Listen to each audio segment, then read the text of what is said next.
right, it is week 8 of PFR Scoreboard on Lakeshore PBS tonight. Either I forgot my shirt or I'm dedicating the show to Jordan Justice. Either one is fine. You got the IUU shirt on. That's great. What a week today. What a wacky night. Wow, it was amazing. We had upsets, and then we had a huge basketball score in one of our games. Some unpredictable picks, which keeps you on your toes, Wayne. Oh, all right, scores and highlights coming up next on PFR Scoreboard. Program support comes from NIPSCO. Honey, who is this guy? Oh, that's Frank. Hey, Frank. Honey, why is Frank in our bedroom? He's showing us ways to save money. Plus, he'll even help us install LED bulbs and new shower heads. Oh, well, he is leaving before I shower, though, right? To schedule an energy assessment and learn more about energy usage, visit nipsco.com. Frank, could you hand me a towel?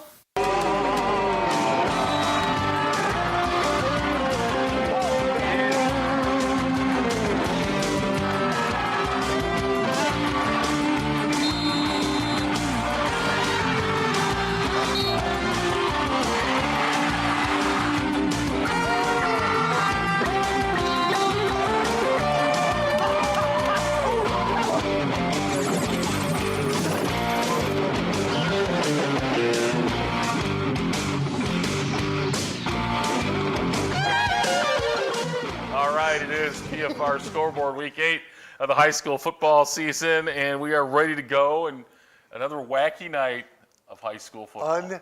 Unbelievable. The scores tonight were, Tommy and I were talking on the radio. This is one, and this Michigan City LaPorte game. Yeah, crazy. I thought it was going to end at 11 o'clock or something? 12 midnight. That's how crazy it was. This is the time for the scoreboard operator to go ask for a raise. Yeah, exactly. Probably should have done it at halftime. He had Tommy John surgery, so he really need to work on that because those too many numbers. All right, let's go to the highlights. I believe out of the gate, outstanding rivalry. This is like rivalry week. Yes, it is. College basketball, they have rivalry week. This is rivalry week for high school football in Northwest Indiana. And one of those was going on at Valpo High School. It was Wheeler and Boone Grove. I love when we're going to Valpo High and Valpo. And this was a pretty even ball game in the first half, although Boone Grove dominated ground game and time of possession. They actually got down to the Wheeler 1-yard line, but did not score. But, Boone Grove is starting to develop an identity of we're going to run a few plays, we're going to try to run them down your throat, and we're going to stick with that. That's exactly what our correspondent Tim Hogan was saying, is that they just run a few plays, but they do it well, and they smash it right down your throat. And let us not forget, one of their losses was to Griffith, which is nothing to be ashamed of. Yes. This is going to be a tough team come playoff time. Oh, I think you're right. And 2A, and they've been physical. They've gotten better as the season's gone on. They've had some close wins. Here's a nice run by Boone Grove into the end zone.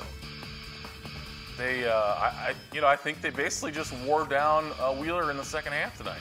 And Peyton Hinkle has done an excellent job of running the football for Boone Grove. That was a heck of a run by Wheeler, by the way, down the near sidelines. Yeah, not bad, but not enough for the Bearcats tonight. They throw the ball enough to keep the defense honest. Nice cutback outside. Yep.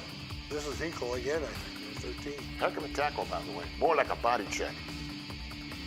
But really, when you look at the 2A matchup, the big game you look at the first week of the postseason is North Newton and Whiting.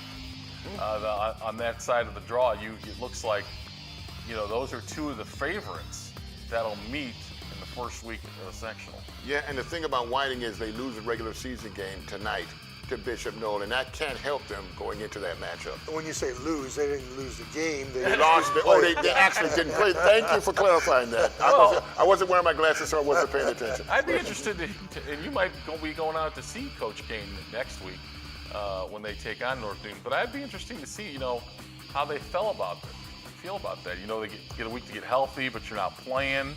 Yeah, but Wayne brought up a great point. It's also senior day they lose. Well, And, that's the you downside. don't want to of it. lose that. Yeah, that's the downside of it. Gonna have to reschedule that and go ahead and do that. Wheeler at Gavitt. And just, by the way, we can tell you that Gavitt beat Hammond High last night, 54-0. That was a game I should have picked because I wanted to and I didn't. I just have, the Glads. They don't have full confidence in them. 54-0 though. Yeah, That's pretty good. and Boone Grove at South Central next Friday night. Here's another shocker. We talked about his Hobart's offense struggling a little bit, and we found out tonight, yes, although Munster obviously had an outstanding defensive effort, but Munster's defense really hasn't looked this good probably all year. Yeah, it is their shining moment right here, no doubt about it. Now, again, Wayne, I have to pick your brain on this one or actually steal from your brain on this one because he mentioned that maybe the losing team in this matchup was looking ahead to the week after. Well, and it was also homecoming tonight in Hobart, which, Scratch that one. we know the coaches love it. It's homecoming because nobody's thinking about the football game. Well, But there you go. all right, well, let's go out and see some of the action of Munster and Hobart tonight. And I think it was Sam Ehrlich who was the Mr. Football or Homecoming King, one of those tonight. But I mean, Munster seemed to bottle him up pretty good. I just don't understand this, folks. I don't either. I mean, But don't forget, guys, Hobart struggled against Highland the week before. So Right. that's what I mean. I just don't understand. But Exactly. I mean, where did the Munster shutout come from? I mean, it's not like their defense is like Lowell's, and that's been great all year. I mean, Munster's defense has, even when they beat Highland, they still gave up some points. Right. Yeah. They've given up points, every week. Not really, hasn't really been outstanding in terms of shutting down other people. I don't know if they give up some yards there, but maybe they did a little bend. Oh, it was a hold. Come on, that was a little bend but not break. Somebody had a little Mustang jersey there for the Hobart Brickies, but I'm scratching my head at this one. it's a three-way tie on that one, buddy, because we all are. Yep, that's for sure. You're wondering, Hobart had to go to overtime to beat Andran. They didn't score much in that game. Didn't score much in the 14-7 win, and then tonight getting shut out is just something that. I think another thing to take into account tonight is we saw shutouts tonight. It was a bad weather night, first bad weather night of the year. Very true, very true. But how much credit do you give Highland? I mean, I'm sorry, you're the team that beat Hobart tonight. How much credit, Munster? How much credit do you give them? They deserve some credit. I think you do. I mean, maybe they decided to run the ball and let their defense try to hold them and then run some clock because again, the passing game might struggle a little in the rain. Right. And the Hobart. Look at that, they're swarming Ehrlich back there at the quarterback spot. We might see teams playing the same type of defense against Portage and against Hobart. Trying to make the quarterback not run to beat you, but throw to beat you. Yeah. And that could be, that could be the thing that's kind of, teams have Side grasped effect. on. Yeah, Well, I mean, look at Michigan City. Yeah. Great defense last week, and then what about tonight? Oh my goodness. Michigan City, and again, I'm sure we'll talk about them later, 2 plays away from winning the Duneland Conference Championship. Yeah. Whatever beat them tonight against LaPorte and the touchdown pass late by Valparaiso. Yeah. 2 plays, they could be unbeaten in the Duneland. Yeah. Shows you how crazy that conference is. And now they're on the outside looking in because the green and white have the inside track Yeah, they do. to the Duneland Conference Championship next Friday night. Speaking of the green and white, it was a battle of another great rivalry, Valpo and Portage. And I think Michigan City showed Valpo the defense to play. And I think the Vikings did a good job of executing tonight, although Portage did get the passing game going later on in the ballgame after a scoreless first half. Let's go to the highlights. Valpo and Portage. Vikings got Crossing back at quarterback tonight. And run a little option to the left side. There's a good-looking offensive play by Portage. There you go. All right, well, There's another one, pretty good yardage. See Into that? the end zone. that's going to be 6. I think that's Millage. Now, I wonder if that was that. I think they had one called back. That might not have been it, though. That might have been late in the second half where they got some points, or early in the second half where they got some points. But, it looked like That was a Valpo. nice pass. Good throw, good catch. Looked like Valpo had the Doolin slipping away last week. In Well, the 2 loss, weeks ago. Well, the loss to Crown Point. Yeah.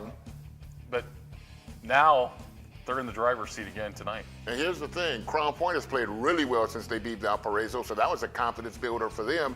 Valpo shows their toughness by bouncing back from that loss. They haven't lost a game since. Didn't Crown Point play really well in this week last year when they were on the road to winning the conference? Or not winning the conference, but sectional? Yeah, they beat Michigan City pretty handily last year. This is the second year in a row that for Michigan City it's been kind of heartbreak hotel with LaPorte. They lost by a touchdown last year. Last play tonight, and then Crown Point really laid it on them. Yes. The week after, so we'll see how Michigan City responds next Friday night. I thought if Michigan City would hold on, that they would be playing for a share of the conference title, but now the Vikes. I see some of the teams wearing pink for breast cancer. I think Wheeler actually had pink uniforms. That's great. Tonight. Way to represent. Field goal is good, and Valpo. You think they go out and get 23 points if they're going to win the football game? Yep. Yeah. Definitely. Their defense is very, very good. And I'll tell you this, Portage getting 20, that's not bad considering what Valpo's given up this season to everybody except Crown Point. Lake Central got a win tonight. They got Josh Williams back, but you figure they're a heavy underdog against Valpo next week. Yeah, and especially if, and I don't know this, but if LeFew is back, I know that Dr. Reed Amons had said something about him not dressing tonight, but still not on crutches. So that means that he may. And if you're Valpo, do you mess with that because they got the game next week, then they'll be off for a week. Right. And then they'll have Penn. No, you don't. I think that they're going to play Crossan at quarterback next week. Yeah, and then they have 2 weeks to get ready for Penn next weekend. Yeah. Well, let me ask Joe real quick. Who should be your quarterback for the first playoff game against Penn? I think if everybody's 100% healthy, then I think you got to go back to your senior quarterback, because really, he was playing good football. Yes, he when was. he got hurt. And I think that really gives your offense an added dimension, with a stronger arm back there. And Crossan was their starting cornerback, so now you can put him on defense, and you don't have to worry about him playing in offense. Exactly. And you've got C.J. Opperman as a backup because he had experience now as a sophomore. Well, I think you'd still go to Crossan, though, as the backup. If there's injury. Yeah. Who would have thought we'd have a quarterback controversy in high school football? All right, let's go to the scoreboard. Check all the finals from across Northwest Indiana. That was a 7-7 game at the break, but Crown Point wins the second half, 21-7. They host Michigan City. I know Louis Razzo was hurt in that game, so we're wishing him the best. Hopefully it's not that serious, although they were saying it could be. Josh Williams back for LC. They got a much-needed victory tonight. Much-needed victory. It was at home, and we talked about that on the air. What's in stake for these two teams, and it's a victory. That's what you want. Okay, Michigan City scored with a minute to go to take the lead in this game. Yes. And if you know LaPorte's offense is not a fast-moving offense, and I think they got the ball at the 41, so I don't know if Michigan City tried a squib kick or what instead of kicking it deep, or had to return it. But LaPorte was at the 41, last play of regulation, pass interference call, gets him to the 25. Last play of the game, 25-yard pass from Nesbo to Mark, I think it's Scott Haynes. Scott Haynes, 25-yard TD to win the game on the final play. Wow. So that's 2 games this year that Michigan City's lost on the final play. Yeah. That's a heartbreak. That's the Doom Land Conference right there. All right, elsewhere on the scoreboard, explain this to me again. Highland, was beaten by Munster badly, had a great defensive effort last week, and then I would characterize that as an upset of Highland beating KV. Oh, I would too. In fact, I picked KV. That was one of your misses. It was a big upset for me. All right, one of your misses. West Side over Clark, 22-14. And last night, both those games, and it was Gavitt 54-0 over Hammond. Wow. I certainly didn't think Gavitt was going to score 54. Well, Clark has really improved this year as the season has gone on. Their scores are Clark's much more competitive. You look at that, they lost to West Side. They were competitive against Gavitt last week. Coach Testa in his first year You has done see a a lot good of job. progress Yeah, there. he has. And you know, Gary Westside, if you recall, when we talked about Clark winning their first game in a while, I said the Westside game is winnable. Yeah. Well, I think yeah, it right. was. I think Yeah, it was. I think it was. Yeah. 22-14. Remember, Westside beat Roosevelt, and nobody's been doing that lately. Wait, Westside beat who? Westside Westside didn't beat Roosevelt Oh, no, this year. Roosevelt beat Westside. Yeah. Who did Roosevelt lose to their first game of the season? Oh my goodness, I'm not sure, but Roosevelt won that game against Westside. Yeah. Yeah, Roosevelt won that one. No, that was the Bowman. Send him letters. That was the Bowman game, wasn't it? No, that Roosevelt beat Bowman too. I think Roosevelt. We'll have to check the handy Okay, dandy Okay. ball. There you go. All right, so anyway, he's got scores on the board. There you go. 62-0, Griffith over Lake Station. By the way, we talked Gary football for about a minute. That's a record. Well, our producers are in there telling us. 21-14 for Hanover. Rensselaer 15-0 shutout over Lafayette Central Catholic. North Newton defeats North White 42-14. And Go ahead, Wayne. Roosevelt I'm looking, you guys are over calling me out. Chicago Quest. They won their quest 60-0. They won the quest because they are the best. LaVille 33-0 over North Judson. And Triton loses to North Knox, Okay. or not North, but Knox. Knox gets back on the winning track. Week 1 of the high school football season. Westside 46, Roosevelt 42. Okay. See, I told you. You were agreeing with me. That's what I said. Okay, I must be right. Wayne says I'm I right. wouldn't call me the foremost authority in Gary High School football, but I did have that one because Roosevelt's only other loss was to Tinley. Yeah, there you go. A minute and a half, Gary High School football conversation. LaVille shuts out North Judson. Knox over Triton. Knox back on the winning track, 35-7. Elsewhere, I think it might lead us up to our more Gary football. No, we've got the game of the night. It's coming up next on PFR Scoreboard. Is it Gary?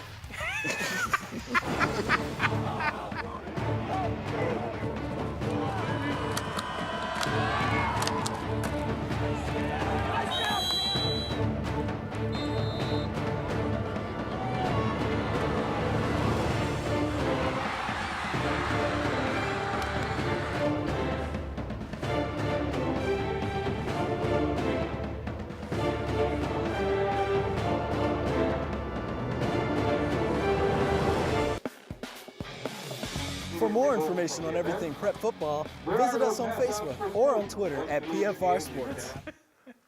All right, so they're both fired for questioning me. We'll have two new hosts up here next week. Actually, let's go to the game of the night, shall we? I think we shall. Roosevelt versus Chicago Quest coming up. Oh, wow, look at that. Great flag. Great flag. Great mascot madness last night. Here's T. Lee Ryan out of the gate. You know, Lowell's defense has just been tremendous all season long. And T. Lee, you saw him pick up yardage there. Not too many of those kind of carries for him That's tonight. right. That low defense just shut that running game down. And Andrean's defense did a heck of a job there for a while. Ryan would run there. You guys had another part of that. Oh, great tackle. No gain on that play, but I mean, I think you had. Oh, there's a. Wow, there's a nice run. Oh, There you go. Touchdown saving tackle right there, or else that'd have Exactly. been some points for Andrean. By the way, guys, what you're looking at is the exact opposite of the Michigan City versus LaPorte game. Total opposite. And I know you had one of the players on tonight after the game, and he was talking about how they switched to a 3-4 this week, and they tried not to blitz that much and just let their 3 down linemen get after the quarterback, and he was spying on the quarterback. And, I think that type of defense stops, obviously, the run game if the quarterback's trying to scramble, but there's some good Andrean defense as well. But, I go back to what Wayne said. Again, I'm quoting Wayne a lot on the program, but he mentioned you don't make big changes this time of the year, just little subtle stuff. Switch it to that 3-4, shut down the Andrean offense today. Michael Langan right there with a fumble recovery. I think a big a critical moment here. Gary Graben, our on-the-field reporter, had said that there was a play that was called back because of a referee running into a player from Lowell, and that really turned the momentum. The Lowell fans, got on board, and really that made a big difference in Lowell's play in that second half. Logan Charters there with a sack. And I think Jacob Tuttle for Andreans, he had 3 interceptions here in the last 2 weeks. He had another one right there. Well, you have to ask yourself about the Andrian offense, and when playoff time comes, can they put points on the board? Now, mind you, scoring against Lowell, not easy. But can they rely on that offense during the playoffs? Why? They had trouble against Holborn. Yeah. This is, this is Lowell football weather tonight here, it started toward the end of the year. And defense, conservative offense, wear you down on offense, get some points. But a shutout. Their defense dominated tonight. And they've been dominant all year, even when they didn't play well offensively against Morton. They were dominant against Morton. Blake Jansky and company, when you start with the 2 speed guys in the backfield, you kind of dare the other team to throw. Right. But Lowell at Hobart next week, you're going to wonder, how's Hobart going to score the way things have been going against the Lowell defense. And Andrean at Highland. So remember, Andrean's going to be bumping down to 3A and not have to play any of these big, powerful 4A schools. And after tonight's action, that Andrian Highland game might be a lot more interesting than we thought it was going to be. Hey, Highland won tonight. Yeah, exactly. Highland's been a little inconsistent, but on the upswing now. I think they got some hopes going next week against Andrian. All right, let's run through the scores again on PFR Scoreboard on Lakeshore PBS. We're in search of a game of the week next week. Valpo will be a heavy favorite at home to win the Duneland Conference outright against Lake Central. Crown Point's hosting Michigan City. They had a nice win. Crown Point, looking like they're going to be the favorite in that section. Hey, I think they're coming. Their offense is coming, and that they had a good defense. I think that Crown Point and Michigan City game might be an excellent game at Crown Point. LC gets the win over Maryville. Final play of the game, LaPorte wins. Haynes with a touchdown catch from 25 yards. Second year in a row, they break Michigan City's heart. You sure that wasn't on a 3-point shot at the buzzer? No, I'm positive. Oh, okay. I'm just want to make sure. Are you questioning me again? Think he learned. Westside beat Roosevelt, Tommy. Yes, I know. Thank you. Let's go for 23-20. Valpo over Portage. Highland wins. Munster shut out Hobart. I didn't see that one coming. Really? I didn't see that coming at all. I don't think Coach Turley saw that coming. No check mark for Munster. You didn't see that here. I was thinking about Gavitt, not Munster. All right, elsewhere on the board, Westside defeats Clark. Gavitt shuts out Hammond last night. Morton, Morton's cruising to a conference title, 42-10 over East Chicago.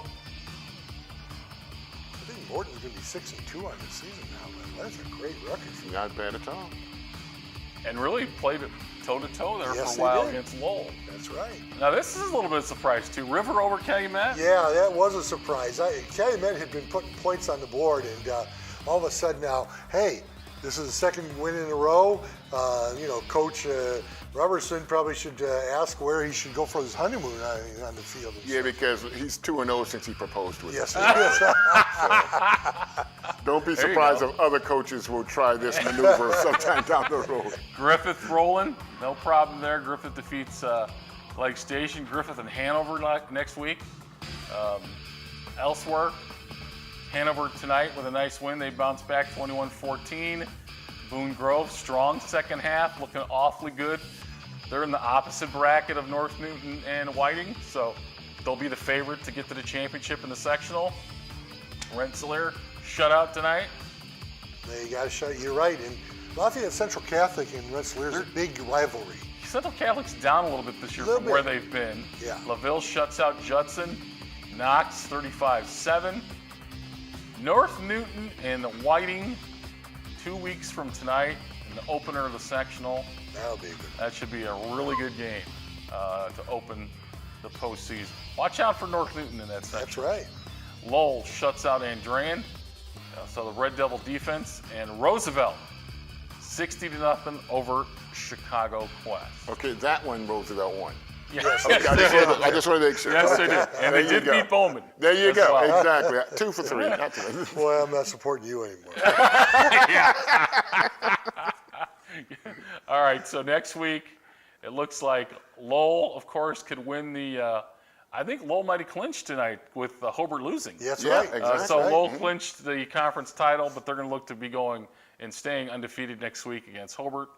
Valpo, we told you, has the inside track. There's 2 winners in the Greater South Shore. Griffith's got it wrapped up, and I think Boone Grove might be leading the south part of that division. But a lot of big tune-ups next week for high school football teams to get ready for the postseason. And remember, folks, 5A and 6A do not play the first week of the sectionals. Yeah. My question to you guys is this: how do you keep Valparaiso with their mind on their final game of the season against Lake Central with their next playoff opponent being a team? Well, I that think it's they good they played got a week already? off in between. Yes. But Yeah. they're playing for a trophy next Friday night. So I think that's important. You get those So- patches. You get to wear them on your Oh, there jacket. you go, yeah. All right, we'll see you Thursday night with another edition of PFR on Lakeshore PBS.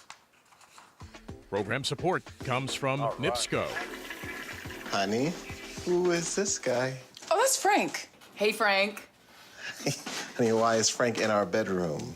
He's showing us ways to save money. Plus, he'll even help us install LED bulbs and new shower heads. Oh, well, he is leaving before I shower, though, right? To schedule an energy assessment and learn more about energy usage, visit nipsco.com. Frank, could you hand me a towel?